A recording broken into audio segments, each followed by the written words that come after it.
સમાચાર હવે જોઈએ અગત્યના સમાચાર।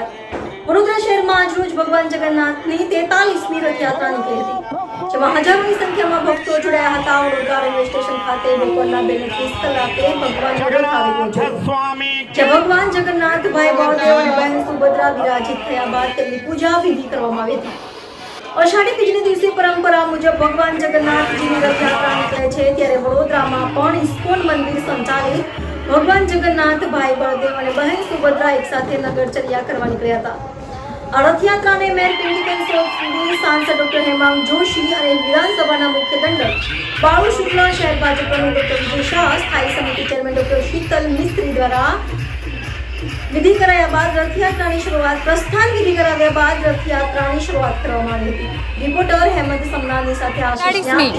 રથયાત્રાના પવિત્ર પાવન પ્રસંગે જનરલી આપણે જોઈએ છીએ કે રોજે રોજ ભક્તો દોડીને ભગવાનના મંદિરે એમના આશીર્વાદ પ્રાપ્ત કરતા હોય છે, ત્યારે અષાઢી બીજ એટલે કે રથયાત્રાના પવિત્ર પાવન અવસરે ભગવાન પોતે પોતાના બહેન સુભદ્રાજી અને ભાઈ બલરામ સાથે નિજ મંદિરેથી શહેરના રાજમાર્ગો પર રથયાત્રાના માધ્યમે યાત્રા સ્વરૂપે લોકોને, નગરજનોને, પોતાના ભક્તજનોને પોતાના આશીર્વાદ સમૃદ્ધિનો વૈભવ અર્પણ કરવા આવતા હોય। કહે છે ને કે પ્રેમથી ઉભરાતા અને ભક્તિથી છલકાતા હૃદય વગર અસ્તિત્વનો ઉત્સવ જામતો નથી હોતો। બસ એવી જ રીતે સમગ્ર શહેર આજે ભક્તિમય બન્યું છે, જ્યારે ભગવાન શ્રી કૃષ્ણ, બહેન સુભદ્રાજી અને ભાઈ બાલભદ્ર જોડે સૌ નગરજનોને પોતાનો આશીર્વાદ આપવા આવ્યા છે। આજે રથયાત્રાના પાવન અવસરે હું સૌને ખૂબ ખૂબ શુભેચ્છાઓ પાઠવું છું। પ્રથમ વખત તમે નાગરિક બન્યા છો, જગન્નાથજીની સાગર તમે જે સાવરણા મારે કેવું લાગે? ખરેખર જ્યારે ભગવાન જગન્નાથજીની રથયાત્રાનો પ્રારંભ થતો હોય છે, ત્યારે સોનેરી સાવરણાથી રાજમાર્ગની સફાઈ કરવામાં આવતી હોય છે, અને સ્વાભાવિક રીતે વડોદરા શહેરના પ્રથમ નાગરિક તરીકે મને આ સૌભાગ્ય મળ્યું છે। ખરેખર તો મારા પૂર્વજન્મના કોઈ પુણ્યકર્મોના ફળ હશે, અથવા મારા જે વડીલો છે, મારો પરિવાર છે, એમની આ દુઆઓની અસર છે, એમના આ આશીર્વાદ છે કે આજે મને ભગવાનની આ રથયાત્રાના માર્ગમાં સોનેરી સાવરણાથી સફાઈ કરવાનો અવસર પ્રાપ્ત થયો છે।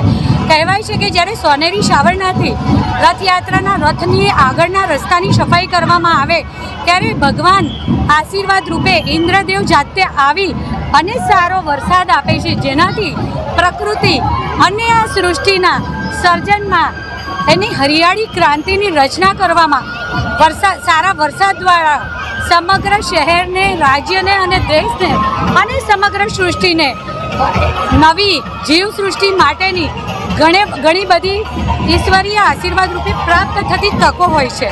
ત્યારે હું આજના આ અવસર નિમિત્તે સૌને શુભેચ્છાઓ પાઠવું છું। માટે અને આજે નગરચર્યા છે, જે આજે વરઘોડો નીકળી રહ્યો છે ભગવાનનો, એ આખા વિશ્વમાં સૌથી પુરાતન છે। ભારત વર્ષમાં પણ પુરી ખાતે સેંકડો હજારો વર્ષોથી આ પ્રકારનું આયોજન થાય છે, અને આજે આખા દેશમાં જ્યારે આયોજન થતું હોય છે, ત્યારે વડોદરા શહેરમાં પણ ઇસ્કોન દ્વારા સતત 42 વર્ષથી આ પ્રકારનું આયોજન થાય છે। અને 43મી જ્યારે ભગવાન જગન્નાથજીના વરઘોડાનું આયોજન કરવામાં આવ્યું છે, ત્યારે ભગવાન જગન્નાથ, બલભદ્ર અને સુભદ્રાજી ભાઈ બહેન જ્યારે નગરચર્યા કરવા માટે નીકળ્યા છે, અને આ આષાઢી બીજથી લઈને આષાઢી નોમ સુધી ચાલનારા ઉત્સવમાં તમામ વડોદરાવાસીઓ જે પ્રકારે જોડાઈ રહ્યા છે, અને ભગવાન પાસે આપણે પ્રાર્થના કરીએ કે કાયમની જેમ આ વખતે પણ વડોદરાવાસી પર તેઓ આશીર્વાદની હમી વર્ષા વરસાવે। જેમ વડોદરામાં જગન્નાથ ભગવાનની યાત્રા નીકળે છે, જગન્નાથ ભગવાનની યાત્રા લોકોમાં સમર્પણ અને લોકોને સાથે રહીને એક યાત્રા છે।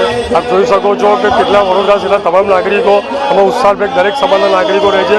હું દરેક જણને શુભકામના પાઠવું છું અને ભગવાનને પ્રાર્થના કરું દરેકનું જીવન સ્વસ્થ રીતે સારી રીતે જાય। પરંપરાગત રીતે વર્ષોથી ભગવાન શ્રી જગન્નાથજીની, સુભદ્રાજીની, બલરામજીની રથયાત્રા નીકળે છે। આ સંસ્કારી નગરી વડોદરા શહેરમાં તમામ મોટી સંખ્યામાં ભાઈ ભક્તો આખા વડોદરા શહેરના ભગવાનના આશીર્વાદને દર્શન કરવા આવ્યા છે। આમ તો આપણે જઈએ છીએ કે બધા ભાવિ ભક્તો મંદિરમાં જઈને દર્શન કરતા હોઈએ છીએ આપણે બધા, પરંતુ આજનો દિવસ અષાઢી બીજ કે ભગવાન જગન્નાથજી, સુભદ્રાજી અને બલરામજી એ નગરચર્યા નીકળશે અને તમામ ભાવિ ભક્તોને દર્શનને આશીર્વાદનો લાવો મળશે. આજે કચ્છી સમાજનું પણ નવું વર્ષ છે, તો આપણા માધ્યમથી કચ્છી સમાજને પણ નવા વર્ષની શુભેચ્છા પાઠવું છું અને તમામ શહેરીજનોને ભગવાન શ્રી જગન્નાથની રથયાત્રાની ખૂબ ખૂબ શુભેચ્છા. ભગવાન શ્રી દ્વારકાધીશના આશીર્વાદ સૌને મળતા રહે. કૃષ્ણ મંદિર જગતગુરુ, જય દ્વારકાધીશ. તો બધા આવી જજો ભાઈ. આજે 43મી ભગવાન જગન્નાથજીનું ઇસ્કોન મંદિર આયોજિત યાત્રા નીકળી, એમાં તમામ જે વડોદરાવાસીઓ છે, વડોદરાવાસીઓ પ્રથમ તો અષાઢી બીજની ખૂબ ખૂબ શુભેચ્છા પાઠવું છું વડોદરા શહેર પોલીસ પર, અને ભગવાનજીના દર્શન ખૂબ શાંતિથી અને સરળતાથી થાય, કોઈ પણ અવ્યવસ્થા ન થાય તે માટે વડોદરા પોલીસ કટિબદ્ધ છે.